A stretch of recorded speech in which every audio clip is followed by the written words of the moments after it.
മോഹൻ ഒരു കമ്പോസറാവാൻ പറ്റുമെന്ന് എനിക്ക് തോന്നിയ ഒരു ഘട്ടത്തിലാണ് ഞാൻ ഈ രഘുനാഥ് പലേരിയുടെ അടുത്ത് മോഹൻ സിത്താരെക്കുറിച്ച് പറയുകയും ജിജോയും എല്ലാവരും മോഹനെ വിളിക്കുവാൻ പറയുകയും ചെയ്തു. അങ്ങനെ മോഹൻ ആദ്യം വിളിച്ചപ്പോൾ മോഹൻ വളരെ റിലക്റ്റൻ്റ് ആയിരുന്നു.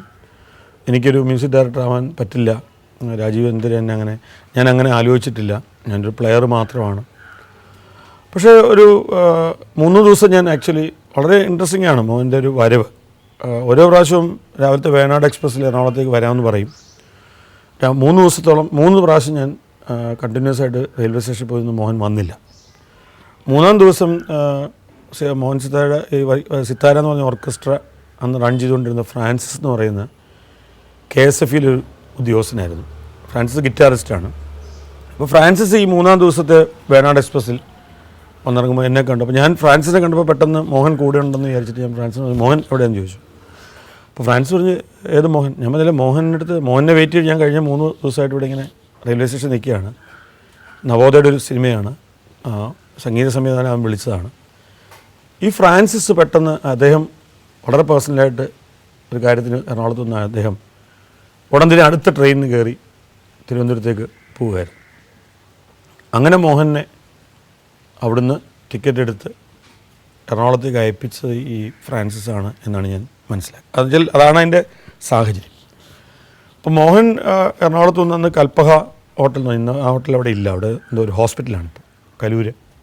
അവിടെ വരികയും സിറ്റുവേഷൻ രഘുനാഥ് പലേരി പറഞ്ഞു കൊടുക്കുന്നു. ആ സിറ്റുവേഷൻ വൈസ് ഇപ്പം ONV സാറാണ് എൻ്റെ ലിറിക്സ് എഴുതിയത്. ഞാനും മോഹനും കൂടെ ഒരു റൂമിലാണെന്ന്. അപ്പോൾ അപ്പോഴൊക്കെ എന്നോട് പറയുന്നുണ്ട് എനിക്കിത് അറിയില്ല, ഞാൻ രാജീവ് എന്നെ ഇങ്ങനെ ആവശ്യമില്ലാതൊരു സിറ്റുവേഷൻ കൊണ്ടിട്ടില്ല. അപ്പോൾ പിന്നെ അവസാനം വൈകിട്ടൊക്കെ ആയപ്പോൾ ഒരു ഹാർമോണിയം വേണമെന്ന് ആവശ്യപ്പെട്ടു. അങ്ങനെ നവോദയനുണ്ടായിരുന്ന ഹാർമോണിയം കൊടുത്തു. രാത്രിയിൽ ഞാൻ ഏതാണ്ട് ഉറക്കത്തിലാവുമ്പോൾ എവിടെയോ ഞാനൊന്ന് ഉടന്നു നോക്കുമ്പോൾ മോഹൻ പതുക്കെ ബാഗെല്ലാം പാക്ക് ചെയ്ത് മുറിയിൽ നിന്ന് ഇറങ്ങിപ്പോകാനുള്ള ഒരു പരിപാടിയായിട്ട് നിൽക്കുക. അപ്പോഴേ ഞാൻ പെട്ടെന്ന് ലൈറ്റ് ഇട്ട്, എന്താ മോഹൻ? ഇല്ല രാജീവ്, ഞാനിങ്ങനെ ആലോചിച്ചിട്ടില്ല, ഞാൻ പോവാണ്. ഞാൻ പറഞ്ഞു മോഹൻ ഇരിക്കുക, നമുക്ക് നമ്മൾ മ്യൂസിക് ഡയറക്ടർ ആവാൻ പറ്റുമോ ഇല്ലയോ എന്നൊക്കെ ഉള്ളത് പിന്നത്തെ കാര്യമാണ്, പക്ഷേ ഒന്ന് ട്രൈ ചെയ്യാമല്ലോ, നമുക്കൊരു സിറ്റുവേഷൻ ഉണ്ട്. അങ്ങനെ വെളുപ്പിന് ഏതാണ്ടൊരു 5:30-6 മണിയാകുമ്പം മോഹൻ എന്നോട് പാടി കേൾപ്പിച്ച ട്യൂണാണ് പിന്നീട് രാരീരാരം എന്ന പാട്ടായി മാറുന്നത്. ആദ്യത്തെ പല്ലവി മാത്രം ഇങ്ങനെ കീബോർഡിൽ ഹാർമോണിയത്തിൽ വായിച്ച് കേൾപ്പിച്ചു. ജിജോയും രഘുവും രാവിലെ വരുന്നു. ഞാൻ പറഞ്ഞൊരു ട്യൂൺ റെഡിയാണ്. അങ്ങനെ മോഹൻ ജീവിതത്തിൽ ആദ്യമായി കമ്പോസ് ചെയ്ത ട്യൂൺ തന്നെയാണ് രാരീരാരം എന്നുള്ള പാട്ടായത്. അതിന് ഒരു കറക്ഷൻ ആരുടെ ഭാഗത്തു നിന്നും പറയാൻ സാധിച്ചില്ല. അത്ര പെർഫെക്റ്റ് ആയിട്ടുള്ളൊരു കോമ്പോസിഷനായിരുന്നു എന്നുള്ളതാണ് ഞാൻ പിന്നീട് മനസ്സിലാക്കുന്നത്. അന്ന് കഴിഞ്ഞ ഒരു 4-5 വർഷമായി ലളിത സംഗീതത്തിന് 1-ാം സ്ഥാനം കിട്ടിയിരുന്നത് വേണുവിനായിരുന്നു. അങ്ങനെ ഇരിക്കുമ്പോൾ ജോഷിയേട്ടൻ്റെ നിറക്കൂട്ടെന്നുള്ള പടത്തിൽ ഒരു പാട്ട് പാടുവാനായിട്ട് ക്യാമ്പസിലുള്ളപ്പോൾ വേണുവിനെ വിളിക്കുകയും വേണു മദ്രാസിൽ പോവുകയും പാടുകയൊക്കെ ചെയ്യും.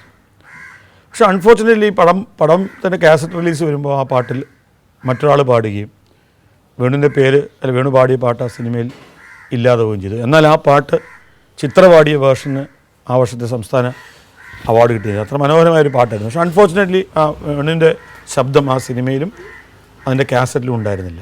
അപ്പോൾ ആ ഘട്ടത്തിലാണ് ഈ 1 മുതൽ 0 കാര്യം വരുമ്പോൾ ഞാൻ മോഹൻ സിത്താരയ്ക്കൊപ്പം വേണുവിനെ സജസ്റ്റ് ചെയ്യും. അങ്ങനെ വേണു പാടുവാനായിട്ട് മദ്രാസിൽ വരുമ്പോൾ വേണു വളരെ ഞാനും വേണും തമ്മിൽ നടന്ന പാടാനതിന് തൊട്ട് മുമ്പുള്ളൊരു മൊമെൻറ്റ് ഞാനിപ്പോഴും ഓർക്കുന്നു. ഞാനത് ഷെയർ ചെയ്യാൻ ഉദ്ദേശിക്കുന്നത് ഒരു പുതിയതായി വരുന്ന ഒരു കലാകാരൻ്റെ ലൈഫിൽ ഉണ്ടാകുന്ന തടസ്സങ്ങളും അല്ലെങ്കിൽ അത് കോൺഫിഡൻസ് ഇല്ലായ്മയും അല്ലെങ്കിൽ ഒരു എക്സിസ്റ്റിംഗ് എസ്റ്റാബ്ലിഷ്മെൻറ്റിലേക്ക് കയറാനുള്ള ബുദ്ധിമുട്ടിൻ്റെ ഭാഗമായിട്ട് പ്രസാദ് 7mm വോയിസ് കൺസോൾ റൂമിലേക്ക് കയറാൻ നേരത്ത് വേണു എന്നോട് പറഞ്ഞു, ഈ പാട്ട് സിനിമയിലുണ്ടെങ്കിൽ രാജീവിനെ ഞാൻ ചെലവ് ചെയ്യാം എന്ന് പറഞ്ഞു. അത് ഞാനും വേണു തമ്മിലുള്ള സുഹൃബന്ധത്തിൻ്റെ ഒരു തമാശ മാത്രമാണ്. പക്ഷേ ആ തമാശയുടെ പിന്നിൽ വേണു എന്ന ഗായകന് ഇതിന് തൊട്ട് മുമ്പുണ്ടായ ഒരു അനുഭവം, ആ അനുഭവം കൊടുത്ത ഇൻസെക്യൂരിറ്റിയുടെ ഒരു സൈനായിട്ട് ഞങ്ങൾ തമാശയ്ക്ക് പറഞ്ഞതാണ്. പക്ഷേ ആ തമാശ ഞാനും വേണുവിനോട് ഷെയർ ചെയ്ത് ചിരിച്ചെങ്കിലും ചിരിച്ച് വേണു അകത്ത് പോയി ഞാൻ ആ ഡോർ അടയ്ക്കുകയൊക്കെ ചെയ്തെങ്കിലും എൻ്റെ ഉള്ളിൽ അന്ന് തോന്നിയൊരു സംഗതി, ഒരു കലാകാരന് കിട്ടുന്ന ആദ്യത്തെ ഒരു ബ്ലോ, അവൻ്റെ ക്രിയേറ്റിവിറ്റി അല്ല അവൻ്റെ ഒരു ഔട്ട്പുട്ടിന് തടസ്സം വരുമ്പോൾ ഉണ്ടാകുന്ന അവൻ്റെ ഒരു ഇൻസെക്യൂർ, അത്രമാത്രം ഡെലിക്കേറ്റാണ് ഒരു കലാകാരൻ എന്നുള്ളതിൻ്റെ ഒരു തെളിവായിട്ടാണ് ഞാൻ അന്ന് ആ വേണു തമാശയ്ക്ക് പറഞ്ഞൊരു കമൻറ്റ് പോലും ഞാൻ അന്ന് കാണുന്നത്.